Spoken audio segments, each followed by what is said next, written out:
Hi.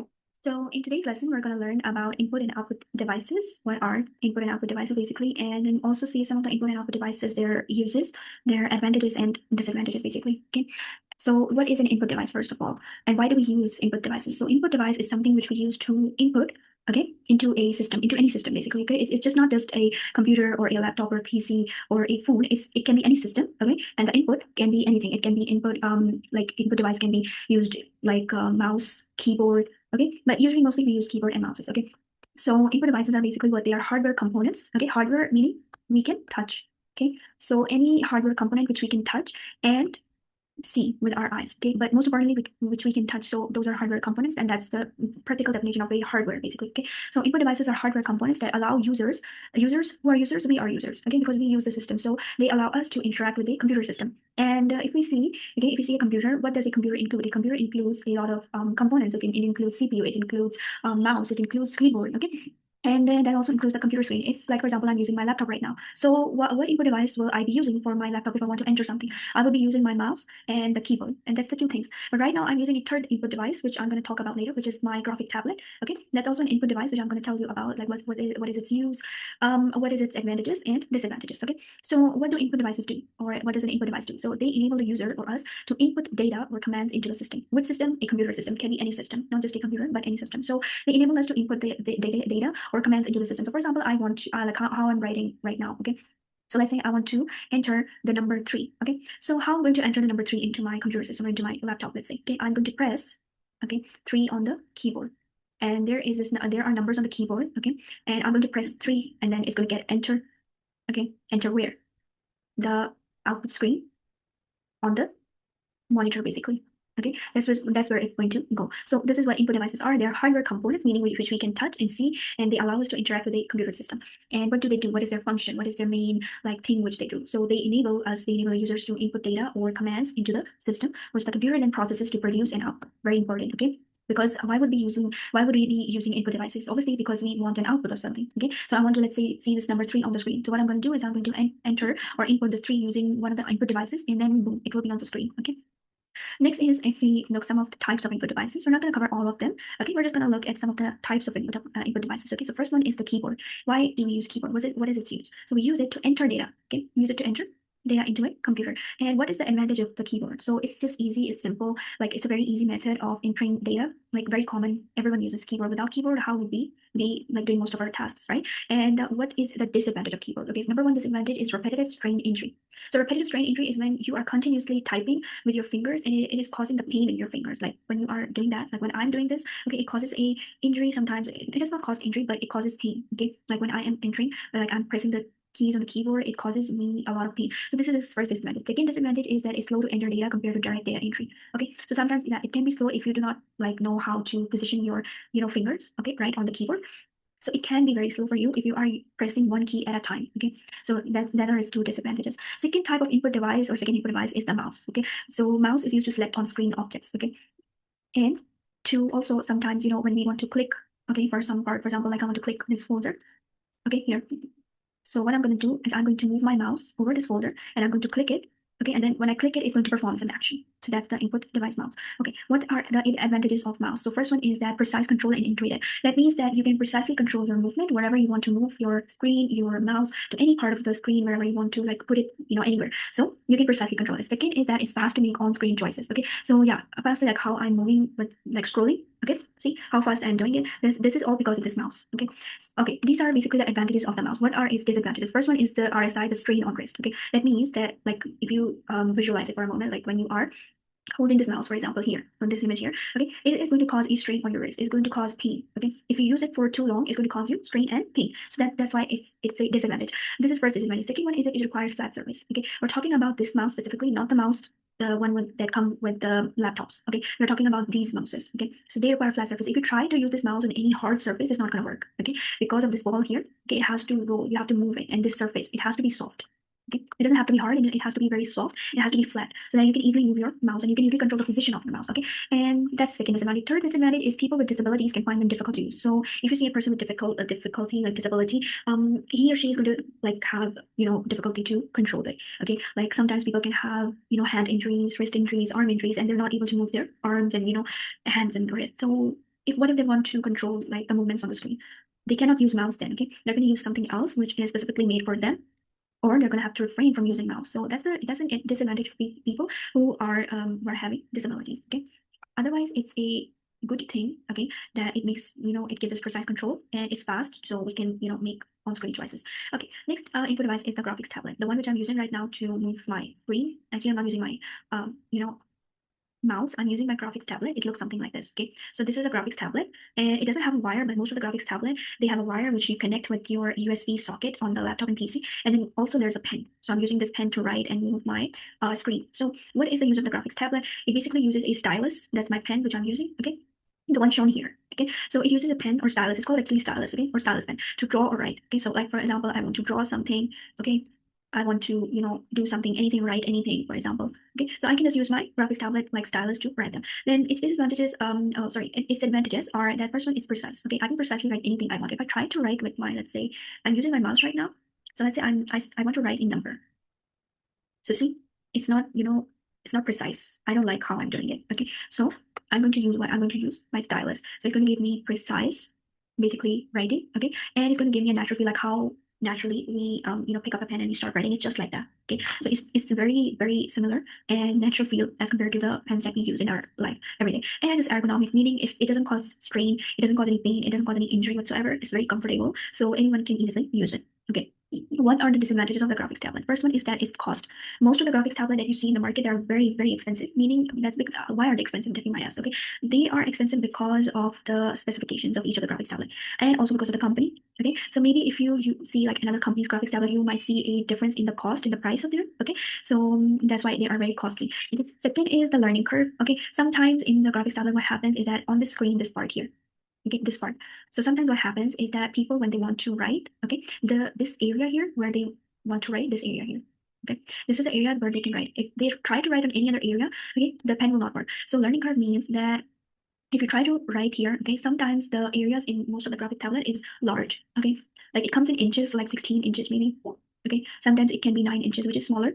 So it depends how are you going to use it, like for what purpose are you using. I'm using it for teaching purposes, so I want a screen that's big enough for me to write easily and to move my hands and fingers easily. But if it's small, if the area is small, then you might need to consider if you're having issues, okay, in writing or drawing, like if someone is a graphic designer, let's say. So they're going to be using a graphics tablet to draw images and use it on Photoshop and Illustrator and other things. So that's what it means. Third disadvantage is its battery life. Okay, some graphics tablet do not come with something called a battery life. They come with wire. Okay, so when you connect that wire to your USB socket on the laptop or on the PC, you can actually then, it's like your graphics tablet is connected, and then you can easily write like how I'm doing it. I'm actually using a wired graphics tablet. So it's not the one with the battery issue, it's just the one with the wire, okay? And that's how I am writing, basically. Okay, next input device is the scanner. Scanner looks like this. Okay, this is a scanner. It does what? It scans, right? It converts paper documents to electronic documents. So like you have a paper document, you want to convert it into electronic, you're going to use a scanner for that, okay? So its first use or first benefit or advantage is accurate reproduction. Like whatever is on the paper document, it accurately reproduces it in electronic. Okay. Second is easy to share and store. Okay. Third is combined with barcodes and comes a DDE. Okay. So it is combined with a barcode, basically a symbol. And barcode symbol you look like this. Okay. So it's like a barcode symbol almost on the products, and then you have some numbers here. So for example, like this one. Okay. So that's how that's its advantages. Second thing about its disadvantages is that quality depends on resolution. So it depends which type of scanner you're using. Are you using a high quality scanner or are you using a very low quality scanner? And there are a lot of scanners in the market. So it depends on your uses. Okay. Like how are you going to use it? For what purpose are you using it? Second disadvantage is that high quality means can be slow. So if it is high quality, high resolution, it's giving you very high quality, high resolution electronic images or documents, that means it's going to be slow. Okay. That's a disadvantage.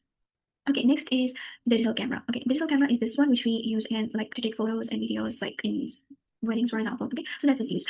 Its advantage if we see is vast amounts can be captured if you use a like a storage device. Okay, there's a storage device inside this digital camera. Okay, so that means you can store a lot of images and videos. Okay, that's the first advantage. Second is no developing and easy to share. Okay, that means you do not need to develop images by yourself. It's just gonna do it for you automatically. And third, that it's easy to share. So we can just convert them or connect the use a wire or connect this digital camera to your laptop, and then you can easily share them with your friends and family. Okay, if we talk about its disadvantages, so its disadvantage first one is storage compression can lead to a loss in quality. What does this mean, storage compression? And why loss in quality? That's because when we compress means we reduce the file size. Okay, so storage compression means reduce file size. Okay, so when we reduce the file size, okay, that leads to a loss in quality. And this can happen if we try to, like, for example, if I try to make a video and I want to put it on some social media and I reduce the file size because it's too large, I cannot put it. So I reduce the file size. But I've seen that when I put it, okay, on my story, for example, the quality is not what it was before. So the quality has reduced significantly. That's because I have reduced the file size. So storage compression in digital camera that can like lead to a loss in quality, and the pictures, meaning the pictures and the videos, they will not be really, good. Okay.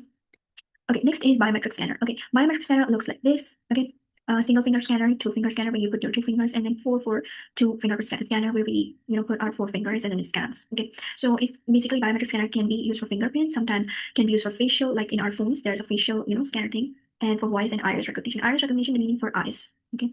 It does what? It scans the person's eyes and then it does what it's told to do. Okay, so if we look at its advantages, it's easier than passwords, right? More secure and speed. That means it's really fast. If you do it on your phone, like on my phone, I have this thing, fingerprint scanner. I'm using it. I'm also using facial scanner, for example. Okay, so it's going to be very easy for me to use this, and it's much more secure because you are the only person who has access or whose fingerprint is unique. Every person's fingerprint is unique. Every person's iris recognition is unique. Every person's voice is unique. So yeah, it's easy to maybe fake, but it's more secure. Like the biometric scanner is more secure than using passwords or other things. Okay, next, if we see its disadvantages, the first one is the privacy concerns, and second, that it's expensive. What is expensive? These ones. Okay, these ones in the images, these ones are expensive. Okay, so privacy concerns for that, we will see basically privacy concerns how, like, someone could be when you are, let's say, away, okay, for some time, someone could like forge your how to explain this, forge your like the fingerprint, okay, and make a copy of your fingerprint, but you will know it, and then they can use that fingerprint to unlock your things. Okay, so that's why there is some privacy concern, but mostly it has a lot of advantages. That's why people use it. Okay, and it's also expensive. So if any company is trying to get like scanner and they want to implement the scanner in any way in their company or any organization, for example, it's going to be costly. It's going to be expensive. Okay. Last input device that we're going to discuss is magnetic stripe reader. So magnetic stripe reader looks like this. I'm pretty sure that we all have seen somewhere, like when you or any person goes to like a shopping mall or to buy something, they might give their cards like this to the person who is at the shopping mall, and he or she is going to just do this thing. He's going to like read the information from the card. Okay, and then they will say, okay, you need to enter your card number, you need to enter these details. So what does magnetic stripe reader do? It basically reads the information from the card. And which card? Debit and credit cards. Okay, it's fast, simple to use, and it's also secure. Okay, meaning it's unreadable. Okay, that's why people trust it. And then if you look at its disadvantages, so disadvantage is that magnetic straps can get damaged and become unreadable. So that's first disadvantage if you don't know, like when you are using your card a lot, okay, but you don't know that your magnetic stripe on the card has damaged, okay, it has been damaged, but you try to use it on this machine here, and it stays unreadable. That's because the magnetic stripe has become damaged, okay. And second thing is that reader must be in close contact, and no any other person except for you, okay, should have access to your card details and everything. So that's why you should be in close contact with this machine. So that's it about input devices. Okay, next if we're going to see some output devices. So what's an output device? It's basically hardware components, okay, that receive information from a computer system. So like when I enter something, this is the screen when I enter, for example, 3. Okay, so this screen on which I'm seeing 3 number or any information, this screen is what? This screen is my output device, right? The screen is my output device. Okay, and then output devices are what? Hardware components, okay, that are used to receive information from a computer system and present it to the user in a comprehensible form. Okay, so the user sees the information on the output device, and then user agrees or disagrees according to the information provided. Okay, so what do output devices do? Output devices enable the computer or any system to communicate the results, okay, of processed data or commands. So for example, let's use this one example here, multimedia projector. Okay, so if you see, this multimedia projector is used everywhere and a lot. Okay, so it's an output device. Why is it an output device?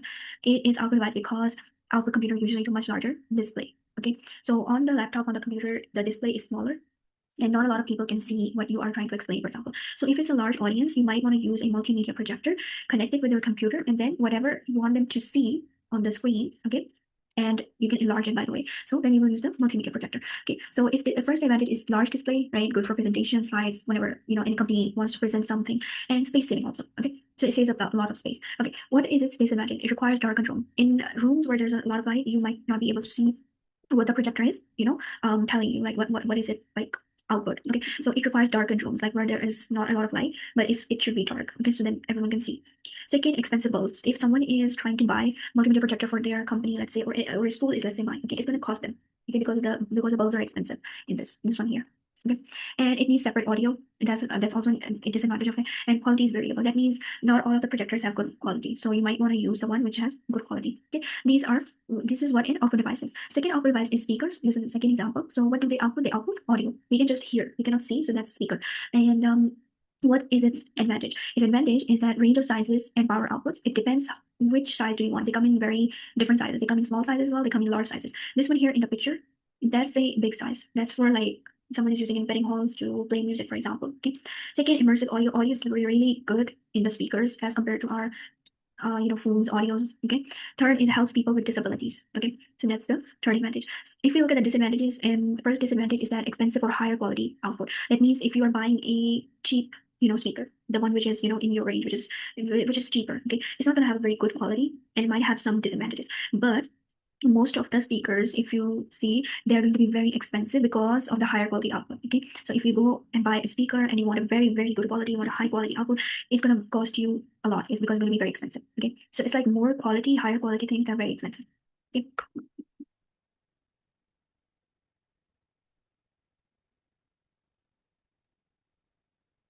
Okay, so second disadvantage is that varying sound quality. It depends which one you are buying. Okay, it's going to have varying sound quality. Some of the speakers, they have very good quality, they're very good audio coming out of them. But some of them, some of the other speakers, they just vary. So that's also a disadvantage. That means if you want to buy one, you're going to have to compare most of them to see which one is in your range, which one is going to give you the desired output. Okay.